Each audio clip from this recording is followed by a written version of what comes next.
कर दें। सा हाँ, आज थोड़ा सा हम अपना, आप बेशक मर्जी है आपकी। आज हम लिमिटेशन एक्ट से स्टार्ट करने लगे हैं। जैसे कि नोटिफिकेशन जारी हो गया कि ऑनलाइन आपने प्रेपरेशन करनी है, तो हर लिहाज से आपकी तैयारी होनी चाहिए। तो सबसे पहले मैं आज ये सैट का आगाज़ करती हूँ, जो कि आपके पहले पेपर में सेकंड पार्ट है, जिसमें एक क्वेश्चन आता है। चूंकि ये शॉर्ट है, इसलिए इसको जल्दी से हम कवर अप करते हैं। अच्छा जी, लिमिटेशन एक्ट में आप एक चीज़ पढ़ते हैं कि जनरल रूल क्या है। जनरल रूल ये है कि अगर लिमिटेशन पीरियड एक्सपायर होने के बाद आप कोई भी क्लेम अपना डिमांड लेके आओगे, तो अदालत उसके हवाले से आपको कोई असिस्ट नहीं कर सकती। हाँ, एक्सेप्शंस में अगर आपका केस फॉल करता है, तो फिर आपका क्लेम जो है एडमिट कर लिया जाता है। क्योंकि हम एक स्टेटमेंट सुनते हैं कि limitation extinguishes the remedy but not right. ठीक है, तो सबसे पहले हम सेक्शन 3 का आगाज करते हैं। ये सामने आपके स्क्रीन के है। Section 3, dismissal of suit, etc., instituted, etc., after period of limitation. Subject to the provisions contained in Section 4 to 25, inclusive. Every suit instituted, appeal preferred, and application made after the period of limitation prescribed therefore by the first schedule shall be dismissed, although limitation has not been set up as a defense. अच्छा, 4 से लेके 25 को include करके वो ये कह रहे हैं कि अगर लिमिटेशन पीरियड जो कि फर्स्ट स्केड्यूल में प्रिस्क्राइब किया गया है, अगर उसके बाद आप कोई भी क्लेम लेके आते हैं, चाहे वो दावा है, चाहे आपने अपील फाइल की है या एप्लीकेशन फाइल किया है, तो उसे लाजमी तौर पर अदालत क्या करेगी, डिसमिस कर देगी। अब इससे कोई फर्क नहीं पड़ता कि इसे ग्राउंड ऑफ डिफेंस लिया गया कि नहीं लिया गया ओपोनेंट साइड से। ठीक है, एक्सप्लेनेशन है, a suit is instituted in ordinary cases when the plaint is presented to the proper officer in case of a pauper when his application for leave to sue as a pauper is made, and in the case of a claim against a company which is being ये bold गलत है, wound up है, which is being wound up by the court when the claimant first sends in his claim to the official liquidator. अब इसमें further explain ये किया जाता है कि ऑर्डिनरी केसेस में क्या होता है कि दावा उस टाइम इंस्टीट्यूट समझा जाता है जब आप प्लेन प्रेजेंट कर देते हो किसी प्रॉपर ऑफिसर को। केस ऑफ पॉपर, पॉपर वो बंदा होता है जो कि केस के अखराजात नहीं उठा सकता। ठीक है, तो अगर आप पॉपर हो तो आप जहां से इजाज़त लेते हो कि एज अ पॉपर मुझे लड़ने की इजाज़त दी जाए, तो पॉपर की हद तक आप समझो कि दावा इंस्टीट्यूट हो गया। और अगर किसी कंपनी के खिलाफ क्लेम है, तो सबसे पहले जब आप ऑफिशियल लिक्विडेटर जो कि अदालत की तरफ से अपॉइंटेड करदा ऑफिसर होता है उसको अपना क्लेम प्रेजेंट करते हो, तो आप ये समझ लो कि कंपनी के खिलाफ जो दावा है वो इनिशिएट हो गया। हाँ जी, क्लियर है आप दोनों को? सेक्शन 3 क्लियर है मुबशर और जी मैम। हुस्नैन? अच्छा, जी उसके मैम। बाद सेक्शन 4 एक एक्सेप्शन हम पढ़ने लगे हैं, where the court is closed when period expires, where the period of limitation prescribed for any suit, appeal or application expires on a day when the court is closed. The suit, appeal or application may be instituted, preferred or made on the day that the court reopens. अब जिस दिन limitation period खत्म हो रहा है उस तारीख को क्या है, अदालत बंद है। तो आप ये क्या करोगे कि जब अदालत रीओपन होगी उस दिन आप फिर दावा दायर कर सकते हो, अपील फाइल कर सकते हो या एप्लीकेशन प्रेजेंट कर सकते हो। ठीक है, ये थी पहली एक्सेप्शन सेक्शन 4 की। उसके बाद हम क्या पढ़ते हैं, सेक्शन 5 पढ़ते हैं। सेक्शन 5 में आप पढ़ते हैं कॉन्डोनेशन ऑफ डिले का कॉन्सेप्ट है। कॉन्डोनेशन ऑफ डिले का मतलब ये है कि जब कोई सफिशेंट कॉज आप बता देते हो ना कि लिमिटेशन पीरियड एक्सपायर हो गया और उसके बाद आप अपना क्लेम लेके आए हो, तो अदालत अगर सफिशेंट कॉज से मुतमिन होगी है ना, तो जो ताखीर हुई है उसको नज़रअंदाज कर दिया जाता है और आपके क्लेम को एडमिट कर लिया जाता है। ठीक है, ये क्वेश्चन जो है सेक्शन 5 सफिशेंट कॉज के नाम से भी आता है और कॉन्डोनेशन ऑफ डिले के नाम से भी आता है। कॉन्डोनेशन ऑफ डिले का मतलब है ताखीर को नज़रअंदाज कर देना, और सफिशेंट कॉज का मतलब है ऐसे सरकमस्टांसेस जिन्हें पार्टीज कंट्रोल नहीं कर सकती थी। Section 5 extension of period in certain case, any appeal or application for revision or review of judgment or for leave to appeal or any other application to which this section may be made applicable by or under any enactment for the time being in force may be admitted after the period of limitation prescribed. Therefore, when the appellant or applicant satisfied the court that he had sufficient cause for not preferring the appeal or making the application within such period. अब इधर गौर करें कि section 5 appeal पे भी applicable है, revision पे भी applicable है, रिव्यू पे भी है, एप्लीकेशन पे भी एप्लीकेबल है, लेकिन ये दावों पे एप्लीकेबल नहीं है। मतलब अगर आपका दावा दायर करने का टाइम पीरियड खत्म हो गया तो अब सेक्शन 5 को एप्लीकेबल नहीं कर सकते। अब सेक्शन 5 की एप्लीकेबिलिटी इन तमाम चीज़ों है जिससे कहा है कि एडमिट किया जा सकता है अगर अदालत आपकी सफिशिएंट कॉज से मुतमईन हो जाती है। ठीक है, फर्दर एक्सप्लेन किया जाता है explanation the fact that the applicant और applicant was misled by any order, practice or judgment of the High Court in ascertaining or computing the prescribed period of limitation may be sufficient cause within the meaning of this section। अब ये कहा है कि high court के किसी फैसले से या प्रैक्टिस से अगर कोई मिसलेड हुआ है कोई एप्लीकेंट, तो ये भी आप सफिशिएंट कॉज कंसिडर कर सकते हैं कि जब उन्हें गलत फहमी हुई है कि कितना लिमिटेशन पीरियड है इसका। ठीक हो गया। उसके बाद हम सेक्शन 6 में आते हैं, लीगल डिसेबिलिटी भी एक एक्सेप्शन है। लीगल डिसेबिलिटी का मतलब है कि कानूनी लिहाज से आप डिसेबल हो कि आप अपना हक नहीं मांग सकते। तो सेक्शन 6 ये बात कहता है कि जब आपकी डिसेबिलिटी ख़त्म हो जाएगी फिर आप अपना हक मांग सकते हो। ठीक है, तो थोड़ी देर के लिए क्या टाइम जो लिमिटेशन है वो रुक जाएगा। Legal disability subsection 1 where a person entitled to institute a suit or proceeding or make an application for the execution of a decree is at the time from which the period of limitation is to be reckoned। reckoned का मतलब है अंदाजा लगाया जा सकता है। a minor or insane or an idiot। अब क्या हो गया उस दौरान, आप या तो माइनर हो या अकल आपकी मतलब के इंसैनिटी है या एडियोसी है। तो जब ये तीन डिसेबिलिटीज एग्जिस्ट कर रही होंगी उतनी देर क्या होगा, लिमिटेशन पीरियड रुक जाएगा किसी दावे को दायर करने के हवाले से, प्रोसीडिंग्स इनिशिएट करने के हवाले से या कोई एप्लीकेशन दायर करने के हवाले से। अब आगे लफ्ज यूज हुए हैं इडियट के बाद, he may institute the suit or proceeding or make the application within the same period after the disability has ceased। ठीक है, उतना ही टाइम पीरियड आपको अलाउ होगा। कब होगा, जब डिसेबिलिटी खत्म हो जाएगी। As would otherwise have been allowed from the time prescribe therefor in the third column of the first schedule.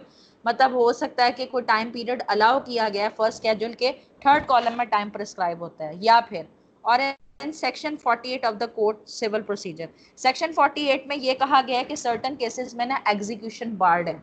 तो सेक्शन 48 के रेफरेंस से सिर्फ ये बात याद रखो कि अगर दूसरी दफ़ा आप फ्रेश एप्लीकेशन देते हो एग्जीक्यूशन की तो आपके पास 6 साल का टाइम पीरियड होता है।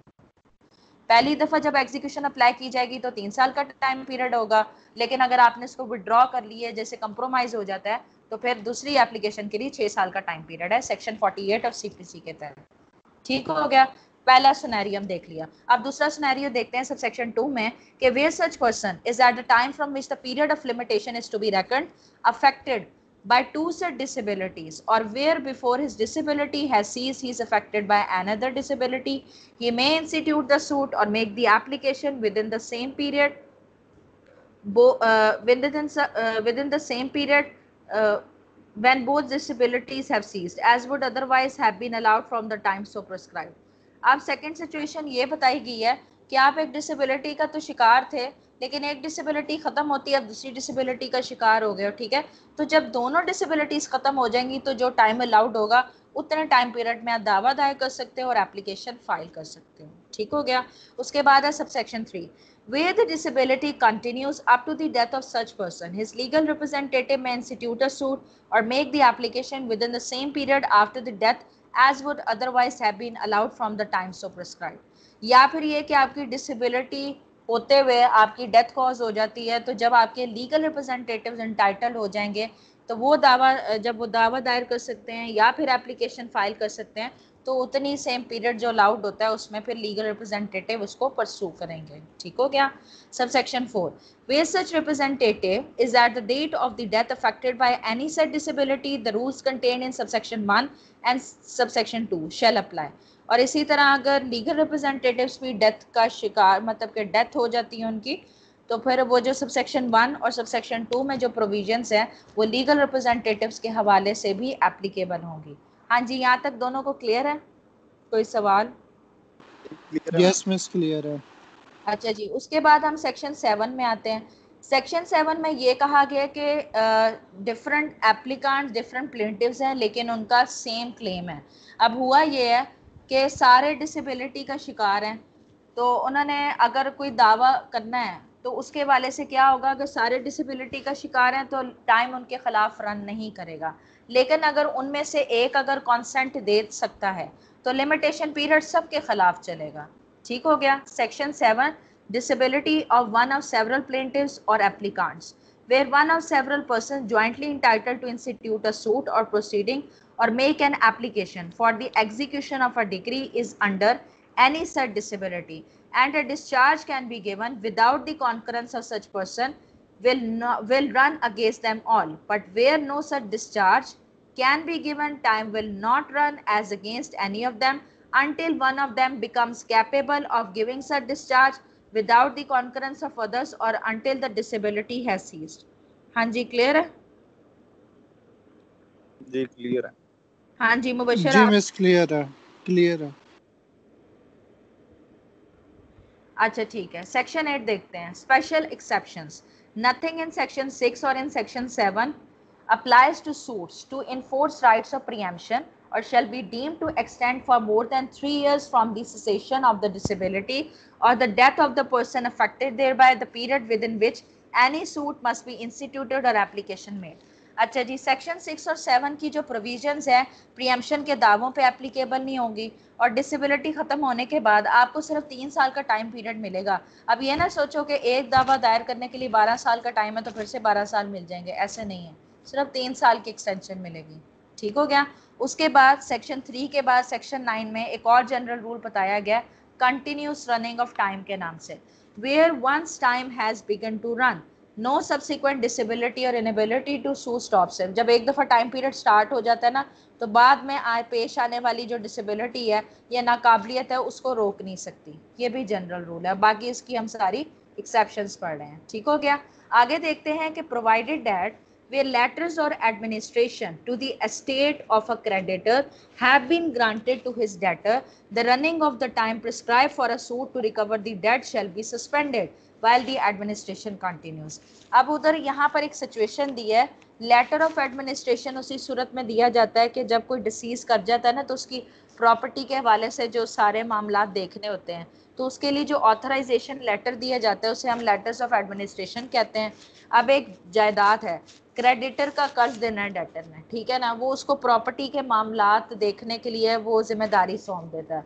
तो जो उसके पास टाइम पीरियड है ना अपना कर्ज लेने के लिए, दावा दायर करने के लिए, तो उतनी देर क्या होगा कि उसके ब्याह पे जब वो एडमिनिस्ट्रेशन कर रहा होगा ना स्टेट की, उतनी देर लिमिटेशन पीरियड क्या होगा, सस्पेंड हो जाएगा, रुक जाएगा। हाँ जी, दोनों को क्लियर है आपको? जी मिस क्लियर है जी। 10, 11 छोड़ दें, तो इम्पोर्टेंट नहीं है। सेक्शन 12 पे आ जाएं। Section 12, exclusion of time in legal proceeding. Subsection 1, in computing the period of limitation prescribed for any suit, appeal or application, the day from which such period is to be reckoned shall be excluded. जब आप किसी दावे के लिए, किसी appeal के लिए, application के लिए पीरियड कैलकुलेट कर रहे होते हैं ना, एस्टिमेट लगा रहे होते हैं, तो जहाँ से लिमिटेशन पीरियड स्टार्ट होता है ना उसको computation period, limitation period count करने के लिए ना वो वक्त निकाल दिया जाता है कि यहाँ से जैसे कहते हैं ना कि 5 तारीख से टाइम स्टार्ट हो रहा है तो वो क्या डेट होगी, निकाल दी जाएगी कैलकुलेशन करने की पर्पज से। ठीक हो गया। सबसेक्शन 2 देखते हैं। In computing the period of limitation prescribe for any appeal, an application for leave to appeal and an application for review of judgment, the day on which the judgment complained of was pronounced and the time requisite for obtaining a copy of the decree, sentence or order appealed from or sought to be reviewed shall be excluded.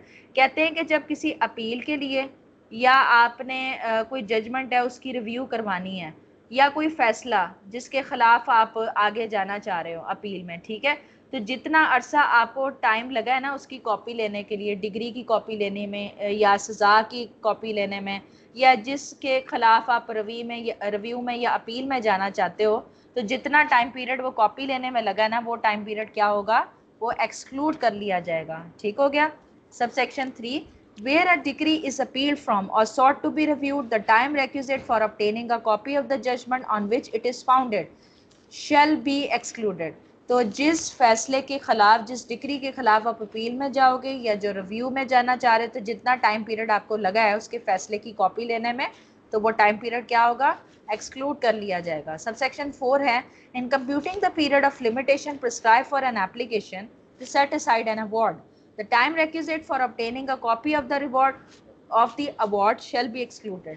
जैसे कोई collector ने award पास किया या arbitrator ने award पास किया, final order pass किया, आप उसके खिलाफ अपील में जाना चाहते हो या रिव्यू में जाना चाहते हैं, तो उसके फैसले की कॉपी में जितना आपको टाइम पीरियड लगा है कि आप अवार्ड को सेट असाइड करना चाह रहे हैं, तो उसकी कॉपी लेने का जो टाइम पीरियड है वो एक्सक्लूड कर लिया जाएगा।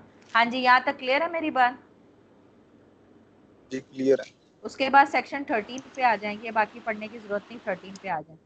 Exclusion of time of defendant's absence from Pakistan, etc., and certain other territories. In computing the period of limitation prescribed for any suit, the time during which the defendant has been absent from Pakistan and from the territories beyond Pakistan under the administration of the federal government shall be excluded. मतलब जितनी देर defendant Pakistan में होगा ही नहीं, तो जाहिर बात है वो टाइम पीरियड क्या होगा, एक्सक्लूड कर दिया जाएगा। ठीक है, उसके बाद आप सेक्शन 14 पे आ जाएं। अच्छा, क्रक्स आपने लाजमी लेना है। अब मैंने जो आपके बाद में टेस्ट इंक्लूड करने हैं ना, उसमें मैं शॉर्ट क्वेश्चंस भी इंक्लूड करूंगी। ये लिंक का पर्पस यही है कि आपको आदी हो जाओ कि ये बड़ी जल्दी से कंडक्ट किए जाएंगे, बेफिक्र हो। टाइमलाइन भी लगेगा कि इतनी जल्दी में आपका टेस्ट कंप्लीट हो जाना चाहिए।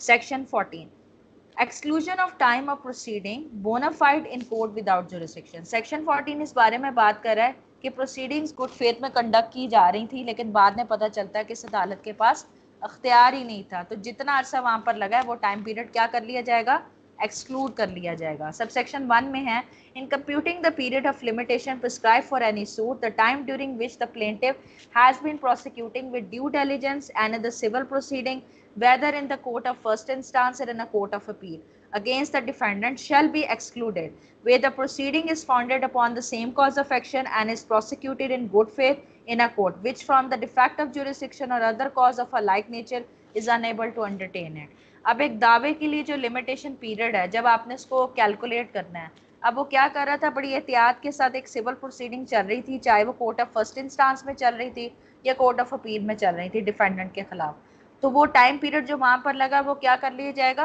एक्सक्लूड कर लिया जाएगा। जब गुड फेथ में उसने प्रोसिक्यूशन कंडक्ट कर रहा था, अब वो डिफेक्ट ऑफ जुरिस्डिक्शन में कोई भी वजूहात आ सकती हैं, जैसे कि उसको एंटरटेन नहीं कर सकता, कोई भी ऐसी उसकी जुरिस्डिक्शन में जो रुकावट है। हाँ जी, यहाँ तक क्लियर है आपको? जी क्लियर है मैम। अच्छा, बाकी छोड़ दो बेशक। उसके बाद आप आ जाओ 15 जरा देख लेते हैं ऑब्जेक्टिव पर्पस के लिए। Exclusion of time during which proceedings are suspended. Subsection 1.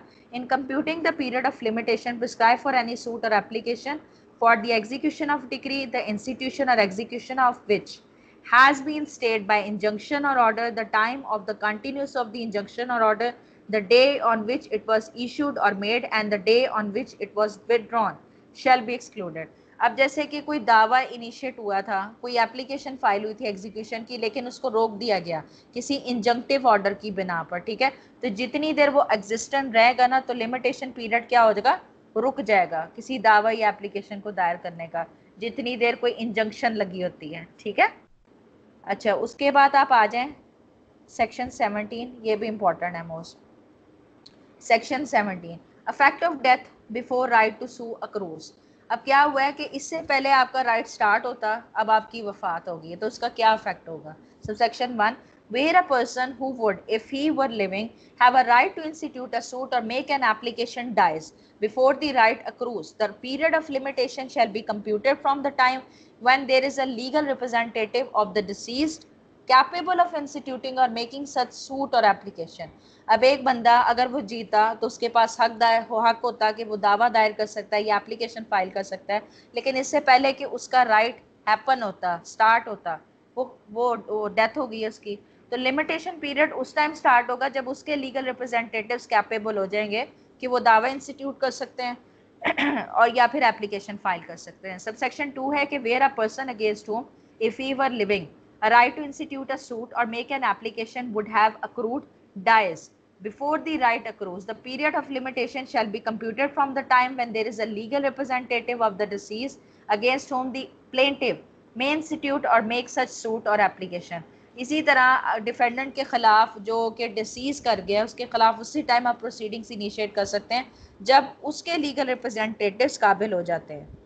ठीक है, हाँ जी, क्लियर हो रहा है? जी क्लियर है मैम। अच्छा है।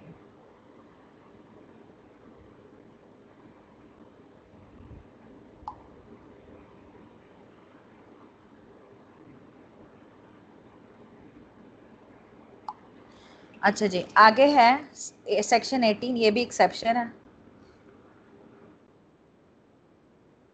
Effect of fraud. Where any person having a right to institute a suit or make an application has by means of fraud been kept from the knowledge of such right or of the title on which it is founded, or where any document necessary to establish such right has been fraudulently concealed from him, the time limited for instituting a suit or make an application against the person guilty of the fraud or accessory thereto, or against any person claiming through him otherwise than in good faith or for a valuable consideration shall be computed from the time when the fraud first became known to the person injuriously affected thereby, or in the case of the concealed document when he first had the means of producing it or compelling its production। ठीक है, एक बंदा दावा दायर कर सकता था या एप्लीकेशन फाइल कर सकता था, लेकिन फ्रॉड के जरिए उसके इसके हक से महरूम रखा या डॉक्यूमेंट्स कंसील किए गए। तो जहाँ से पता चलेगा कि उसके साथ फ्रॉड एक्सरसाइज हुआ है या उससे डॉक्यूमेंट कंसील किया गया और उसको वो प्रोड्यूस करवा सकता है, तो लिमिटेशन पीरियड स्टार्ट हो जाता है। अब लिमिटेशन पीरियड किसके खिलाफ स्टार्ट होगा? जिसने फ्रॉड किया है और जिसने फ्रॉड में उसको असिस्ट किया है या जो उसके बिहाफ पे क्लेम कर रहा है, लेकिन इसमें बोनाफाइड परचेजर नहीं आता। हाँ जी, क्लियर है दोनों को? जी क्लियर है। उसके बाद सेक्शन 19 में आ जाएं, जिसमें एक्नॉलेजमेंट बताया गया। एक्नॉलेजमेंट का मतलब होता है अंडरटेकिंग लेना। जब आप लिख के दे देते हो कि मैं अपनी लाइबिलिटी का पूरा कर दूंगा या मैं कर्ज दे दूंगा, तो वहां से फ्रेश लिमिटेशन पीरियड स्टार्ट हो जाता है। Section 19 affect of acknowledgement in writing, subsection 1 where before the expiration of the period prescribed for a suit or application in respect of any property or right, an acknowledgement of liability in respect of such property or right has been made in writing signed by the party against whom such property or right is claimed or by some person through whom he derives title or liability, a fresh period of limitation shall be computed from the time when the acknowledgement was so signed। हाँ जी, एक पहला paragraph clear है आप दोनों को? बता दें उर्दू में। इसमें ये कहा गया है कि किसी दावे या एप्लीकेशन, जब किसी प्रॉपर्टी या राइट के हवाले से कोई लिमिटेशन पीरियड है, प्रिस्क्राइब है किसी दावा और एप्लीकेशन दायर करने के लिए, लेकिन जब वो एक्नॉलेजमेंट दे दी जाती है ना डिफेंडेंट की तरफ से जिसकी लाइबिलिटी है, कि वो रिटर्न में लिख के दे देता है कि मैं मतलब कि लाइबिलिटी अपनी मानता हूँ, तो जहाँ से वो लिख के दे देता है फ्रेश लिमिटेशन पीरियड स्टार्ट हो जाता है। ठीक हो गया? Sub section 2। जी क्लियर। उसके बाद where the writing containing the acknowledgement is undated, oral evidence may be given of the time when it was signed, but subject to the provision of Evidence Act 1872, oral evidence of its contents shall not be received। सिर्फ अगर कोई तारीख नहीं लिखी गई, बयानी oral evidence तो इस हद तक दे सकते हो कि सिग्नेचर हुए थे, लेकिन जहाँ पर कंटेंट्स की बात आती है ना, तो उसको डॉक्यूमेंट्री एविडेंस के जरिए साबित किया जा सकता है। ठीक है, उसके बाद एक्सप्लेनेशन 2 बस ये देख लें। For the purpose of this section, signed means signed either personally और by an agent duly authorised in this behalf. मतलब पर्सनली वो खुद भी कर सकता है या एजेंट के थ्रू भी कर सकते हैं। यहाँ तक क्लियर है? क्लियर है मैम। उसके बाद सेक्शन 22 पे आ जाए। Section 22 effect of substituting or adding new plaintiff or defendant, subsection 1 where after the institution of a suit a new plaintiff or defendant is substituted or added, the suit shall as regard him be deemed to have been instituted when he was so made a party। जब कोई आप नए plaintiff defendant को add करते हो या substitute करते हो, तो जहाँ से वो पार्टी बनता है उसकी हद तक वहाँ से दावा इंस्टीट्यूट समझा जाएगा। ठीक हो गया? उसके बाद आप आ जाएं सेक्शन 26 पे आ जाएं। Section 26 acquisition of right to easement, subsection 1 where the access and use of light और air to and for any building have been peaceably enjoyed therewith as an easement and as of right without interruption and for 20 years, and where any way or water course or the use of any water or any other easement, whether affirmative or negative, has been peaceably any openly enjoyed by any person claiming title thereto as an easement and as of a right without interruption, and for 20 years the right to such access and use of light or air, water, way, water course, use of water or other easement shall be absolute and indefeasible. indefeasible का मतलब है कि transfer नहीं किए जा सकते। इसमें simple ये बात याद रखने वाली कि एज अ ईजमेंट्री राइट अगर आपको इंजॉय कर रहे हो ना और 20 साल से विदाउट इंटरप्शन कर रहे हो, ठीक है ना, तो वो क्या होता है कि आपका ईजमेंट्री राइट क्रिएट हो जाता है। ठीक हो गया। लेकिन अगर वो गवर्नमेंट की प्रॉपर्टी पे आप कोई राइट इस्तेमाल कर रहे थे तो उसके लिए जो यूजेज का पीरियड है ना वो 60 इयर्स का होना चाहिए। हाँ जी, क्लियर है दोनों को? जी क्लियर समझ है। आइए कि नहीं? बाकी ये सेक्शंस पढ़ने की जी जरूरत मिस। मैं आपको फाइल शेयर कर देती हूँ, ठीक है। बेशक एक दिन ले लो, कल डिसाइड कर लेंगे कि किस दिन लिमिटेशन पीरियड लिमिटेशन एक्ट का टेस्ट लेना है। वो आपकी चीज़ें खुद पढ़ने वाली हैं। अगर नई सेक्शन समझ आए तो मेरे से आप ऑप्शंस पूछ सकते हैं। हाँ जी, समझ आई है आपको इसकी लेक्चर की? वो जो